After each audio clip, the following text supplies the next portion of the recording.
میں اپنے دوستوں کو یہ بات کہتا ہوں اور میرے والد گرامی بھی ہمیں یہ تعلیم دیتے تھے، اور میں آپ سب کو یہ ترغیب دیتا ہوں کہ مسجدوں میں گو خادم موجود ہوتے ہیں دور موجود کے اندر جو صفائی وغیرہ کا انتظام کرتے ہیں.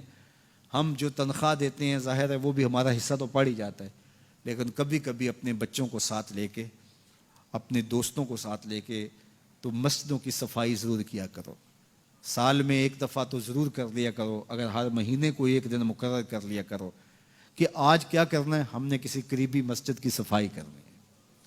مسجد کی صفائی کرنے والے کا دل صاف ہوتا ہے اور اس کو تکبر سے نجات نصیب ہو جاتی ہے. تو اللہ کے پاکیزہ گھروں کے ساتھ وابستگی، دل بستگی تعلق کے خاطر اور اس کی آبادی کے لیے کوشاں ہونا، لوگوں کو دعوت دینا کہ آؤ مسجد کی طرف چلیں، مسجد کی طرف چلیں، لوگوں کو نماز جمعہ کی دعوت دینا، لوگوں کو نمازوں کی دعوت دینا، مسجد میں بیٹھنے کی ترغیب دینا، یہ ایمان والوں کی علامت ہے اور یہ خوش نصیب لوگوں کا مقصوم ہے کہ وہ مسجد کی آبادی کے لیے کوشاں ہو جاتے ہیں اور آنے والوں کو خوش آمدید کہتے ہیں. مسجد کا امام ہو، مسجد کا خطیب ہو، منتظمہ کمیٹی ہو مسجد کی، یا انتظامیہ ہو یا خادمین مسجد ہو، ان کو یہ چاہیے کہ آنے والوں کو ویلکم کریں، آنے والوں کو تکریم دیں، عزت سے بٹھائیں، ان کی سہولیات ممکنہ حد تک اس کے لیے کوشش کریں تاکہ جو ہے وہ آنے والے آسودہ ہوں. بعض لوگ کہتے ہیں لوگ نخرے کرتے ہیں ہم لاٹ دیکھیں.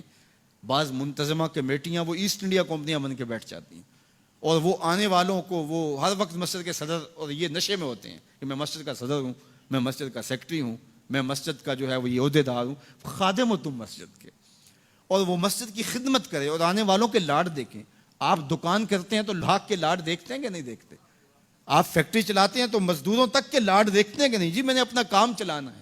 تو آؤ نا ذرا مسجد کے نمازیوں کے بھی لاڈ دیکھو، تمہارا رب تمہارے پہ خوش ہوگا کہ یہ ان کے لاڈ دیکھتا ہے، ان کے ساتھ محبت کرتا ہے. اور بعض کا تو ہمارے کچھ نمازی جو پکے نمازی ہوتے ہیں وہ سجدوں کے تو پکے ہوتے ہیں لیکن ان کا دل ابھی تک جو ہے وہ پختہ نہیں ہوا ہوتا. وہ اس زوم میں ہوتے ہیں کہ ہم نمازی ہیں اور نئے آنے والوں کو تنقید کا ہدف بناتے ہیں، نئے آنے والوں کو تنقید کے نشانے پہ رکھ لیتے ہیں. یہ بعض کا یار موبائل ہی کھلا رہ جائے اور کسی کا بجنے لگ جائے، یہ کسی نے جان بوجھ کے تھوڑا کھلا رکھا ہوتا ہے، یہ غلطی سے رہ گیا تو موبائل بجنے لگ جائے تو یوں گور کے دیکھتے ہیں جس طرح اس کو کھا ہی جائیں گے. میاں ایسا نہیں ہے. مسجد نبوی سے بھی کوئی مقدس جگہ ہو سکتی ہے. اللہ کے محبوب تشریف فرماتے، صحابہ بھی جلوہ فراز تھے. ایک دیہاتی آیا، بدو تھا، اس کو آداب کا پتہ نہیں تھا، وہ مسجد کے اندر پیشاب کرنے بیٹھ گیا. کچی جگہ تھی، وہاں بیٹھ گیا پیشاب کرنے. صحابہ مارنے کے لیے دوڑے، فرمایا رک جاؤ. اب بیٹھ گیا تو اس کو کر لینے دو، بعد میں پانی بہا دینا. جب اس نے پیشاب کر لیا تو آقا کریم سے بلایا، ان کو کہا آپ پانی بہا دیں. اس کو کہا یہ مسجدیں ہیں، یہ ذکر فکر تلاوت کلام مجید کے لیے بنائی گئی ہیں، یہ بول و براز کے لیے نہیں بنائی گئی. اس کو یہ کہہ کے اس کی بھی تصحیح فرما دی اور دوسری جانب جو ہے وہ صحابہ کو کہا اب بیٹھ گیا تو اب جو ہے وہ اس کو کر لینے دو. یعنی اس بات سے ہم سمجھ سکتے ہیں کہ آپ آنے والوں کی کس طرح دل جوئی کر سکتے ہیں. لیکن ہمارے ہاں تو یہ ہوتا ہے کہ ایک آدمی اس نے چلانی تھی ٹیوب اور ہاتھ لگ گیا پنکھے پہ اور موسم تھا سردیوں کا. تو سردی کے موسم میں اگر کسی نے پنکھا چلا دیا ہے مسجد میں آ کر کے تو ظاہر اس نے غلطی سے چلایا، تو اس کو تو کہنے کی بھی ضرورت نہیں، وہ خود اپنے اندر شرمسار ہے. لیکن سارے اس کو گھورنے لگ جائیں گے، مذاق کرنے لگ جائیں گے یا اس کو جو ہے وہ تانے دینے شروع کر دیں گے. تو یہ رویہ، یہ شریعت ایسے رویے کی اجازت نہیں دیتی.